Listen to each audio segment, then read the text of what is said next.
Deus abençoe mais um culto de quarta-feira, né? Que é o culto mais importante, irmãos. Sempre falei isso e gosto de falar sobre isso. O culto de quarta-feira é muito mais importante, onde a gente tem um tempo para conversar com o nosso Deus, né?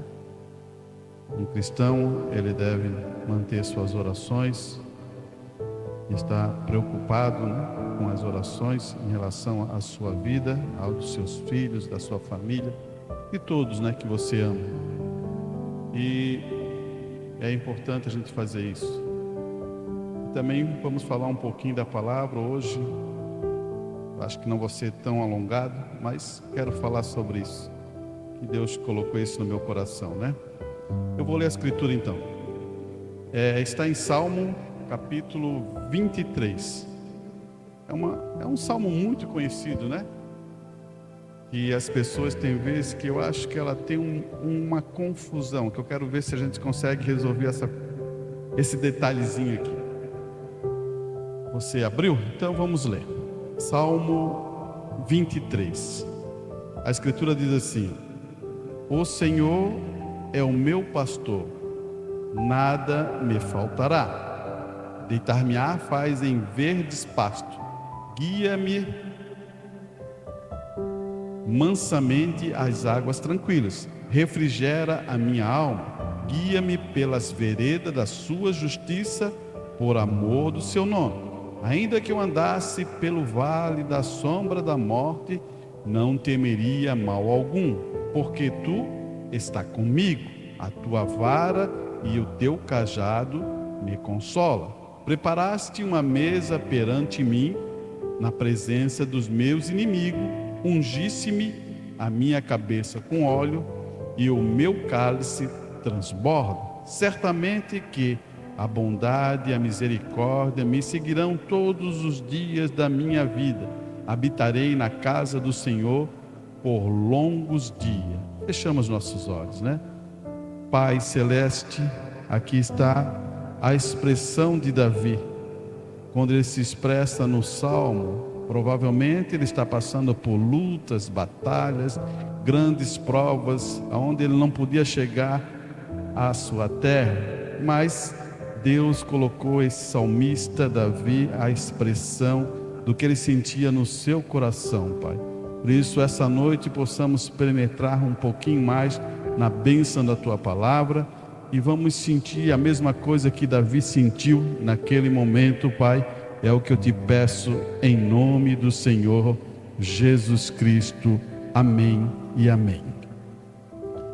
Eu acredito que esse é um salmo muito especial e ele estimula muitas vezes as pessoas, né?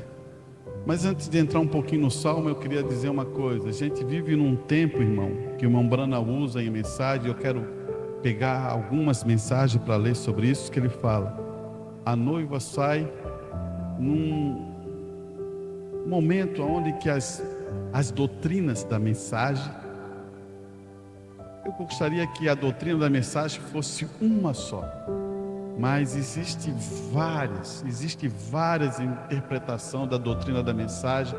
E o irmão Brando diz assim: a noiva sai numa confusão de doutrinas. Olha bem o que ele está falando. Ele está falando de uma confusão de doutrina. Uns pensam de um jeito, outros pensam de outro, outros pensam isso, e vai. Na época do irmão Brana já existia várias doutrinas da mensagem, várias. O irmão Brana já falou essa mensagem. Mas agora imagina na nossa época, parece que as pessoas já não se entendem mais sobre isso. Mas você tem a mensagem e tem a Bíblia claramente para a gente servir. Por isso que fale o que está escrito, não precisa interpretar nada, fale aquilo e descanse aquilo, né? Eu só estou dando essa informação para você porque é nesse tempo que a noiva sai. E eu já vou firmar esse pensamento, porque já li na mensagem de irmão Brana. Irmão, cuide com o seu coração. A doutrina é importante? Mas o teu coração é muito mais importante. Ele está livre, em paz, em tranquilidade e realmente sem nenhum problema. Então, cuide com isso. Eu tenho certeza que você vai para a eternidade com o coração bem cuidado, sabendo fazer isso. A doutrina, ela é um processo que Deus deu. Você pede e Ele dá sabedoria para você compreender, né? Escute bem aqui, ó. As pessoas aí fora usam muito essa expressão assim: o Senhor é meu pastor e nada me faltará. Agora, analisando então, vamos analisar nós. Já não faltou alguma coisa para você? Vamos ser honestos. Natural, faltou. Para mim já faltou algumas coisas, para mim já faltou várias coisas. E se a gente for analisar e pegar esse contexto, o Senhor é meu pastor e nada me faltará, dessa forma como as pessoas estão vendo, você vai dizer, Deus faltou comigo. Mas da forma como Deus quer dizer aqui, como Davi quer dizer, Ele não faltou contigo. Porque se lembra quando a gente falou no outro domingo, a gente falou assim, ó, a minha graça te basta. Daí você vai ver esse salmo diferente. Quando você acionar a minha graça te basta, é que ele está dizendo assim, ó, estou contigo. Em tudo em tua vida, desde a dificuldade, nas lutas, nas provas, na tristeza, na alegria, na felicidade, estou contigo. Então não me falta. Deus sempre estará comigo, nunca vai me faltar. O problema é que a gente está vendo coisas, ou uma coisinha aqui, uma necessidade ali, um probleminha ali, e parece que isso é o que a Escritura está dizendo. O Senhor é meu pastor e nada me faltará. Deus não falta a você. Deus ama você. Deus quer você. Então, Ele não é a falta em você. O problema é quando nossos pensamentos estão pensando de outra maneira. Porque se você continuar o salmo, olhe bem o que ele vai dizer: deitar-me-á faz em verde pasto, e guiará-me mansamente em águas tranquilas. Ele está falando de alimento, ele está falando de água da vida, ele está falando que enche aquilo. Quando você se alimenta da bênção, da palavra de Deus, ele está falando de coisas eternas. Porque se você continuar, ele vai dizer assim, ó, refrigera a minha alma. Quando você come, refrigera a sua alma? Não. Talvez possa até ficar mais aqui, né? Mas não, o que refrigera aqui é a palavra. Ela refrigera a alma porque você recebe, você fica alegre. Quantas vezes você sentiu alegria em relação à palavra quando ela chega? E isso é refrigerar a alma. Daí ele vai dizer assim, ó, refrigera a minha alma, guia-me pelas veredas da justiça. A vereda da justiça que está fundada aqui é a vereda da justiça de Deus. Nunca seremos justos. Agora, quando pegamos a palavra de Deus, usamos ela, somos justos. Você percebeu? Então, você diz assim, ó, a palavra diz assim, ó, não devemos julgar. Mas no mesmo tempo ela diz também, você deve julgar as coisas certas e as coisas erradas. Então, tem vezes não devemos julgar coisas que não há necessidade. Muitas vezes a gente está julgando coisas que não vai te ajudar. Agora, entre o certo e o errado, você tem que aprender a julgar. Então, parece que Deus se contradiz, né, em algumas coisas. Não contradiz, não, Ele está dando sabedoria a você. Mas vamos continuar. Daí ele vai dizer assim, ó, por amor do seu nome, porque a justiça é de Deus. Então, é pelo amor do nome dEle. E isso é bom. É bom você saber que o nome do teu Senhor é Senhor Jesus Cristo. Jesus, o Filho, Ele se manifestou para manifestar esse nome, que é Senhor. Por isso que Senhor, só existe um Senhor, é Deus. Então, o Senhor, através de Jesus Cristo, manifestou esse nome que é Senhor Jesus Cristo. Mas vamos continuar aqui. Ainda que eu andasse, olha onde que ele está aqui agora. Ainda que eu andasse pelo vale da sombra da morte, é morte mesmo, sombra da morte, entrasse lá, o que o salmista diz? Não temeria. Por que não temeria? Porque para filho de Deus não existe morte. Olha aqui, ele vai abrir aqui, ó. Ainda que eu andasse pela sombra do vale da sombra da morte, não temeria mal algum, porque tu estás comigo. Irmão, para a gente viver, tem que ter o Espírito Santo em você. Ele que te tira de lá. Por isso que a gente fala tanto da questão de nascer de novo, ter o Espírito Santo. É Ele que te tira disso. E o salmista está dizendo: Davi, como tu está comigo, e a tua vara e o teu cajado me consolam. Isso é bom. Aqui ele não está sendo um filho, né? Quando a vara bate no filho, o filho pensa assim: é meu pai que é o melhor para mim. Assim Deus também faz com nós, irmão. Jó, ele não recebeu um pouquinho da dureza. Deve você assim: pô, mas Deus foi duro com Jó. Sim, foi duro. Mas só que Jó era um profeta. O que aconteceu com Jó? Jó ainda não estava entendendo que ainda viria um homem justo chamado Jesus Cristo, que morreria por nós. E ele não entendia isso. Ele entendia que as árvores eram cortadas e nascia novamente. Mas o homem era enterrado e não vinha mais. Essa também era uma preocupação de Jó. Mas ele teve que ter uma experiência para amadurecer ele. Aí que eu digo que quando Deus faz as provas na nossa vida, para nós amadurecer.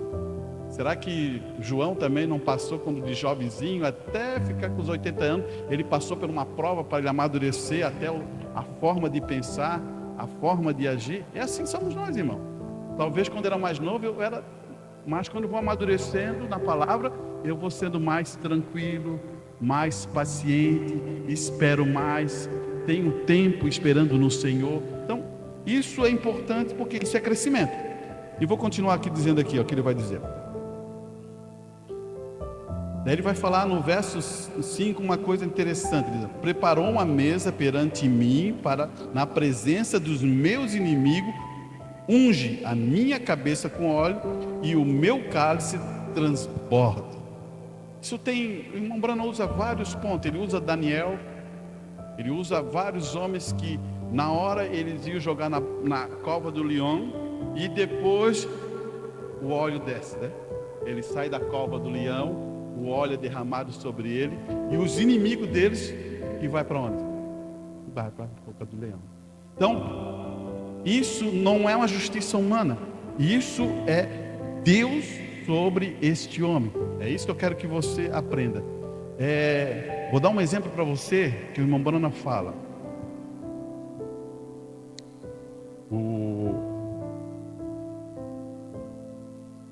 Deixa eu lembrar aqui.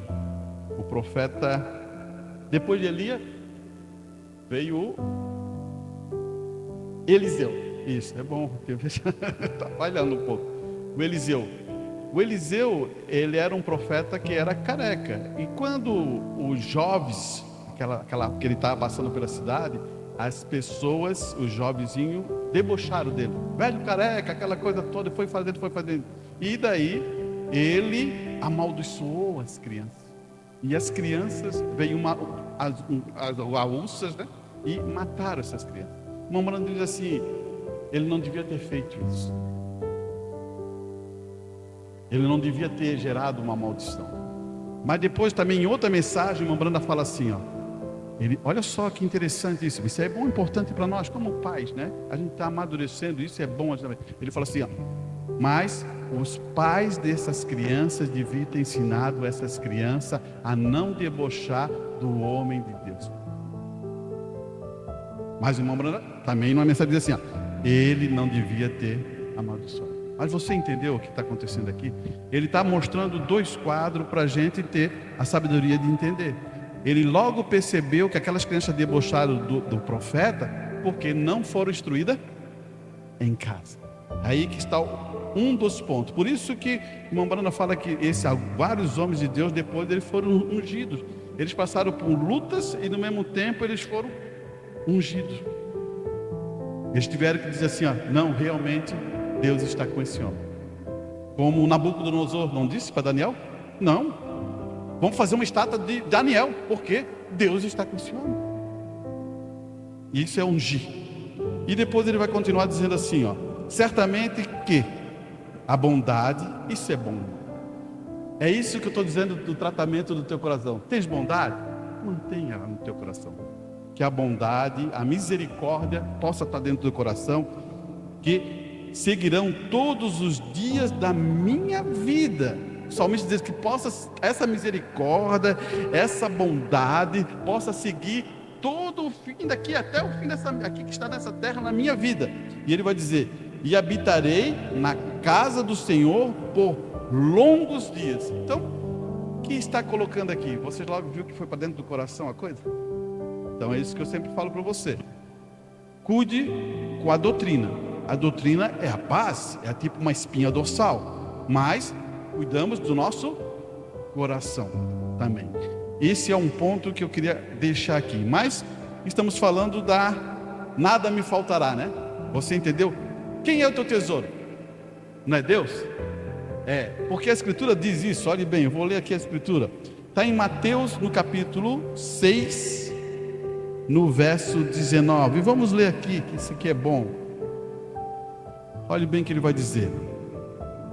Ele vai dizer assim, ó. Ele usa, tudo que está aqui é Jesus falando. Tudo que a gente vai ler agora é Jesus se expressando. Ele vai dizer assim, ó: não ajunteis tesouro na terra, onde a traça e a ferrugem tudo consome, onde os ladrões minam e roubam. Ajuntai o tesouro no céu, onde a traça nem a ferrugem consome, onde os ladrões não minam e nem roubam. Ele tá dando duas informações para nós, claro. Uma que é terrena e uma que é celestial. Agora ele vai continuar dizendo aqui, ó. Ele vai dizer assim, ó: porque onde estiver o vosso tesouro, aí estará também o vosso coração. Então, esse 21 quer dizer alguma informação dos dois versículos antes que a gente leu. O que ele quer dizer? Muitas pessoas querem ficar ricos, irmão, e vão sofrer. Você pegou o que eu quero dizer? Muitas pessoas querem a riqueza.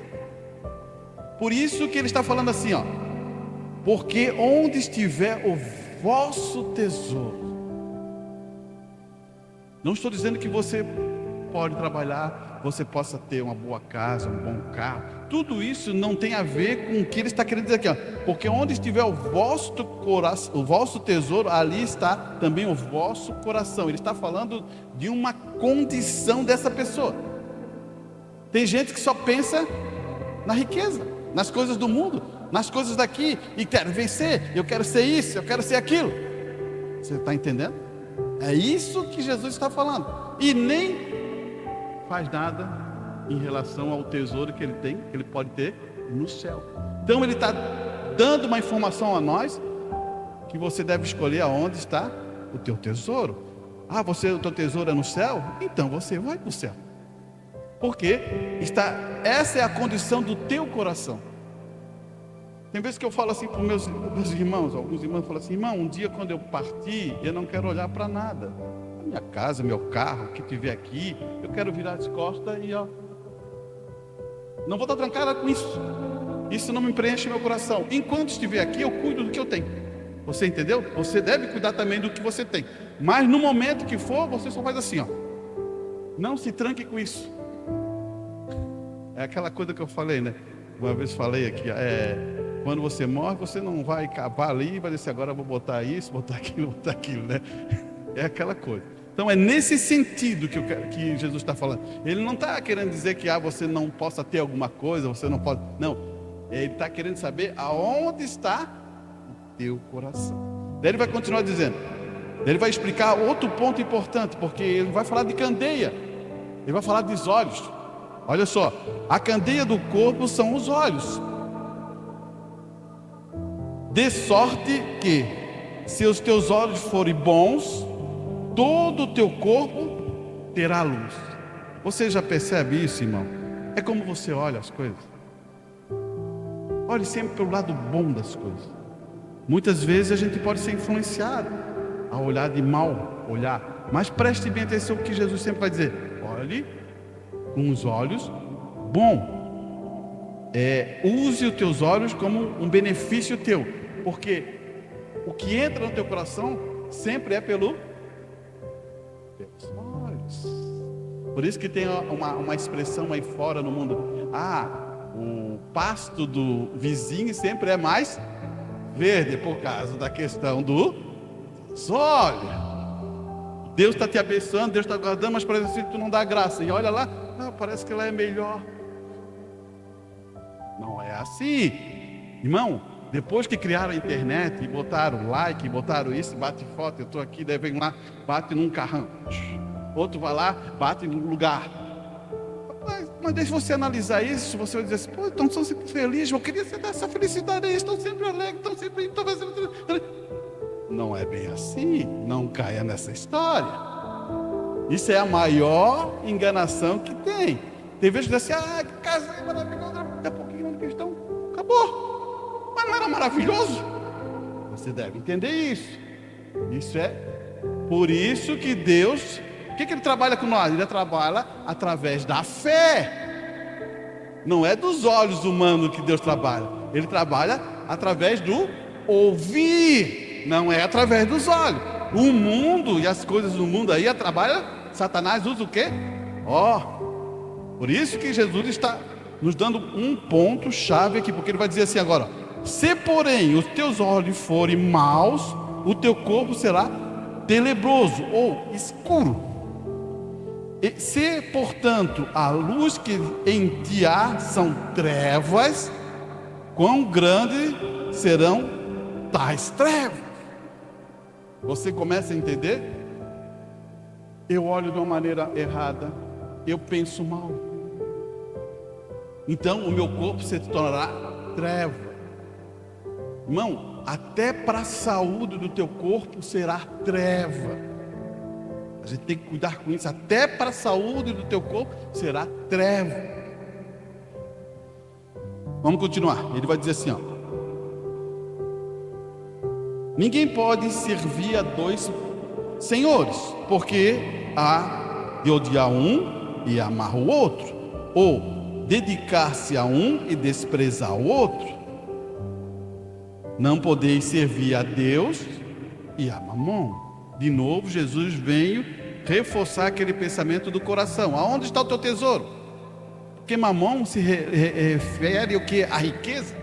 É o Deus da riqueza. Irmão, se tem uma coisa que a pessoa se escraviza, é com o Deus da riqueza. Você já percebeu? Eu posso explicar um monte de pontos sobre essa questão, irmão. Tem gente que se trapassa. Ele é enganador, enrolão, faz trapaça para se tornar rico. Por isso que não tem aquela história, é mais difícil um rico. Você vai entrar em uma situação. Tem gente que é rico de berço. E tu acha que não há preocupação? Irmão, uma coisa que é uma coisa mais incrível. Quanto mais rico, mais preocupação. Muito mais difícil viver. Mas esse não é o assunto. A gente vai para frente, né? Olha aqui, Então ele vai continuar dizendo sobre essa questão do amor, né? Ninguém pode servir a dois senhores, né? Ou serve a Deus ou serve a Mamon. Não é que você... Ele vai continuar umas coisas agora mais importantes, que ele vai fechar esse quadro. Por isso vos digo, não andeis cuidadoso quanto à vossa vida. Você começa a entender o que ele está querendo dizer? Poxa, eu tenho que ficar rico, eu tenho que ter isso, eu tenho que ter aquilo, eu tenho que preciso disso, eu tenho que ficar bem. Mas por que você hoje quer ficar bem, milionário? Para mostrar para quem? Pense nisso. Tem muita gente. Olha, escute aqui, Então ele vai colocar: por isso vos digo, não andeis cuidadoso quanto à vossa vida, pelo que haveis de comer, pelo que haveis de beber, nem quanto ao vosso corpo, pelo que haveis de vestir. Não, aqui, daí ele vai dar o ponto. Ele falou sobre comer e vestir. Agora ele vai explicar isso. Jesus vai explicar isso. Ele vai dizer assim, não é a vida mais do que o mantimento? Não é o corpo mais do que o vestuário? Ele está dizendo que a vida que você tem não é maior? É. Então, ele está dando uma informação para você que Deus sabe tuas necessidades. E Ele sabe o que você precisa. Olha aqui. Por que Ele sabe? Ele vai dizer aqui, ó: olhai para as aves do céu, que nem semeia e nem secam, e nem ajuntam em celeiro. Contudo, vosso Pai Celestial alimenta, não tendo em vós muito mais valores do que elas. Ele dá a referência aqui.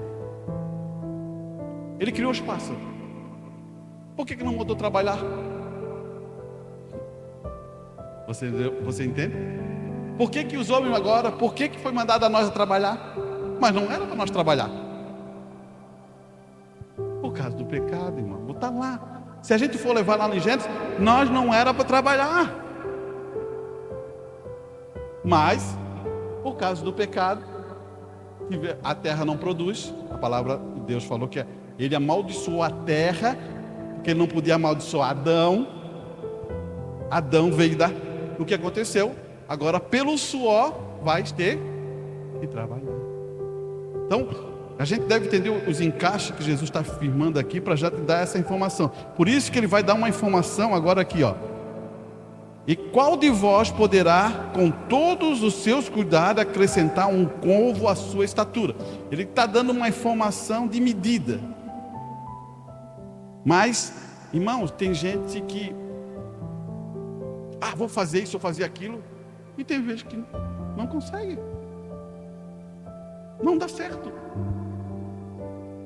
E tem outros que nem forçam e tem. Você já percebeu isso?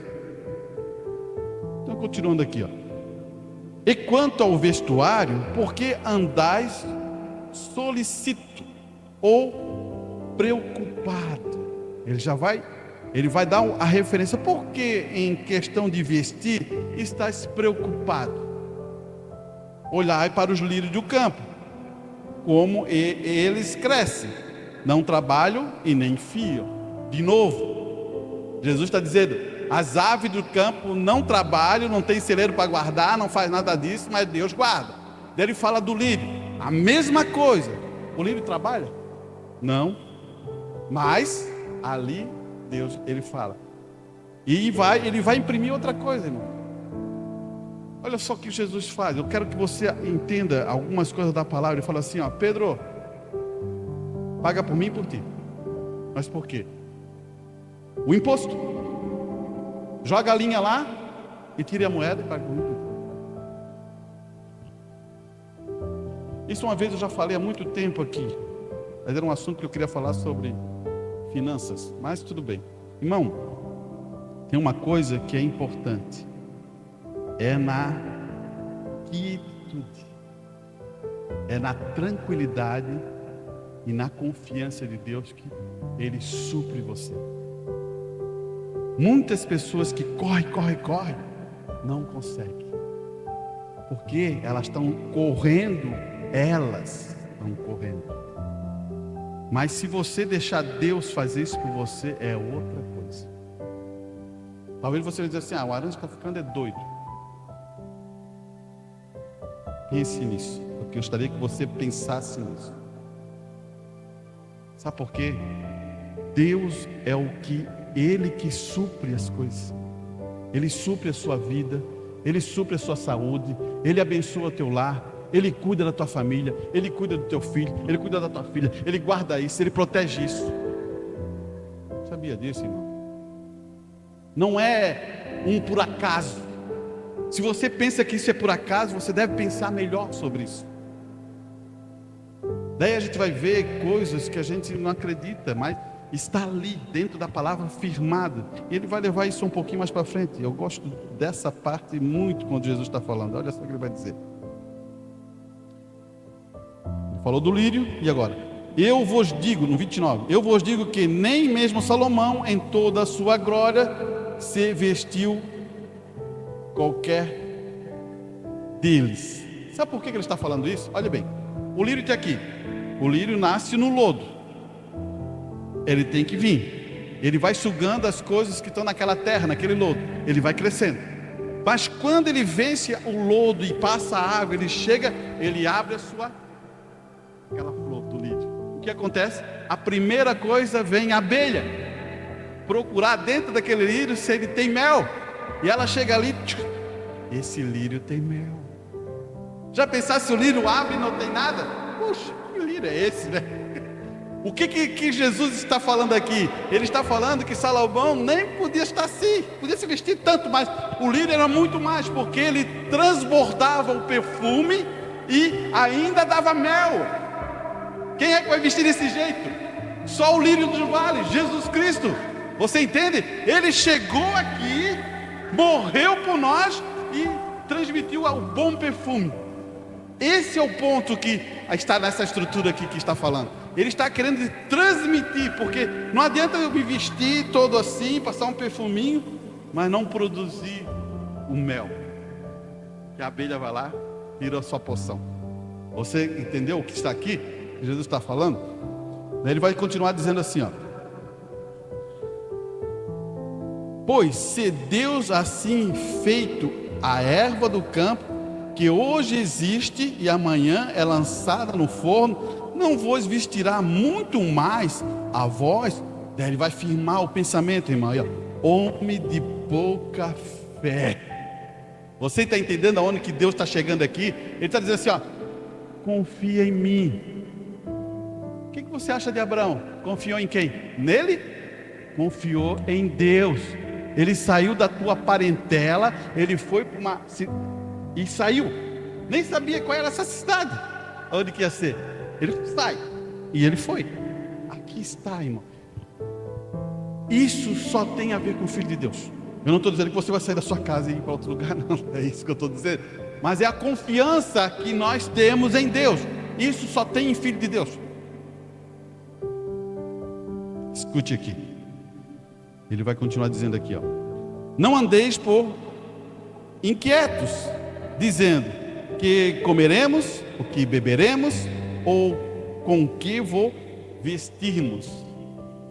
3 coisas. Olha o que ele vai dizer. Porque todas essas coisas os gentios procuram. Todas essas pessoas do mundo procuram isso, irmão. Todo mundo está correndo atrás disso. Por isso que está a parábola que está lá assim, ó. Comiam, bebiam e davam-se casamento. Você pegou o que Jesus está querendo dizer? Esqueceram de Deus, que suplia essas coisas. É como você assim chega, você recebe, você vai lá comprar no mercado, você diz, quem é que supriu isso? Foi Deus. Ele supriu quem? A tua saúde? Foi Deus. Ele abençoou o teu filho? Foi Deus. Por isso que eu falo para você, dízimo abençoa quem? Só você? Não, sua família. É isso que as pessoas ainda não entendem, porque a próprio dízimo está firmado aonde, irmão? Grave o que eu estou falando para você, irmão. O dízimo, quer dizer, Abraão deu dízimo, mas Jessé foi abençoado.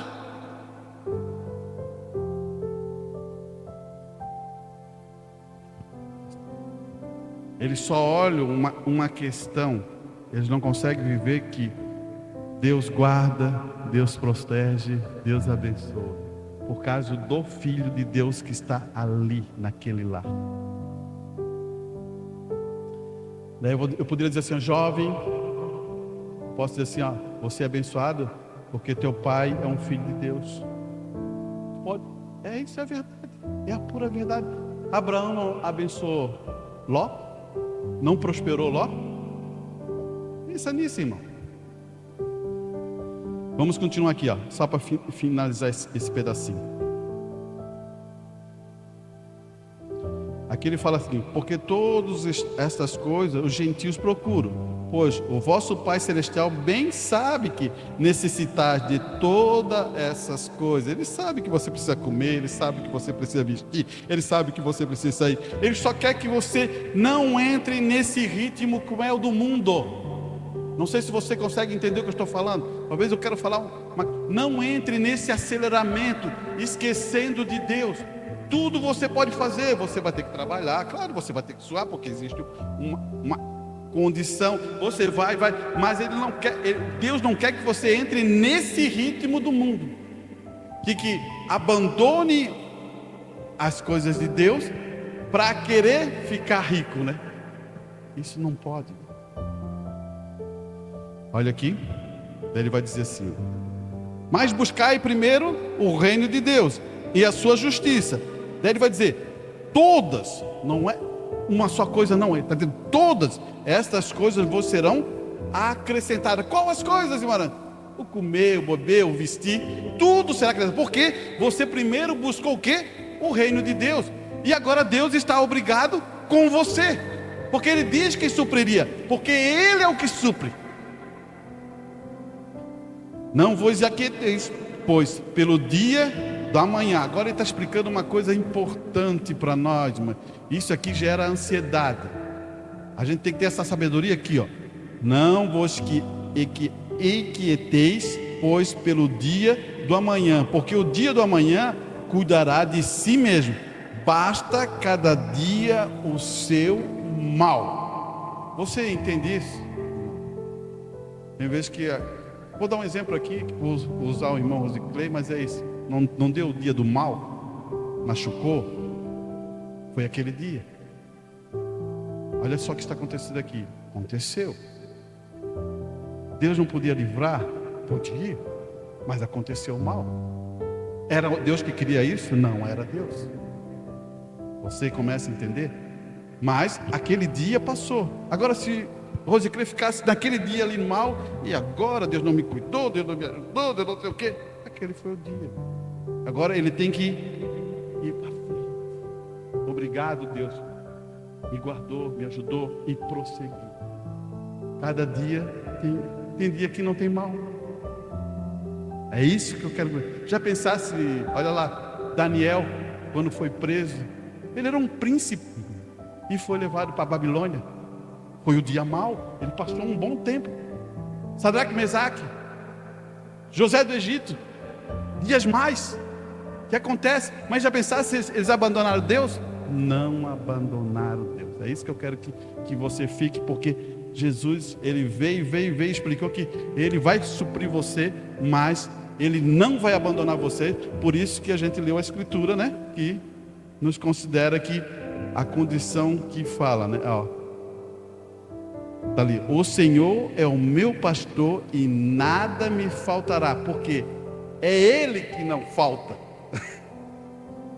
Não é as coisas, é Ele que está com você. Você entendeu? Você acha que José do Egito, quem estava lá com ele na prisão? Era Deus. Estava confortando, consolando, fazendo ele suportar. Sei que não foi fácil, mas ele esperou 14 anos, irmão. 14 anos. E sai dali ileso. Irmão, tem gente que passa um tempo, sai com problema. Eu conheço um jovem que tem pouco tempo, entrou e em pouco tempo deu problema. Agora, 14 anos, ele sai com mais sabedoria. Por isso que não é o lugar. Por isso que o irmão Bruno fala assim, ó: se Deus mandar eu para o inferno, eu continuo amando Ele lá. E ali vai ser céu para mim. Não é o lugar. É interessante isso. Feche seus olhos. Bondoso Deus, são pequenas palavras, Pai, que o Senhor possa abençoar o coração dos teus filhos e ajudá-lo a prosseguir a jornada de fé, Senhor. Pai, precisamos de Ti. Ajude-nos, Pai, nesses momentos que são tempos difíceis, Pai. As pessoas são amantes de si mesmas. Os homens têm se amado e agido de maneiras que não agrada a Deus. Mas Tu, Pai, bote um coração humilhado em nossos, Pai. Que possamos servir com todo o coração, amando a Tua palavra e os Teus irmãos e Teus filhos, Pai. Peço isso, ó Deus, e que o Senhor possa ouvir as orações dos Teus filhos e possam transformar de bênção em suas vidas. É o que eu te peço em nome do Senhor Jesus Cristo. Vamos passar para outra parte?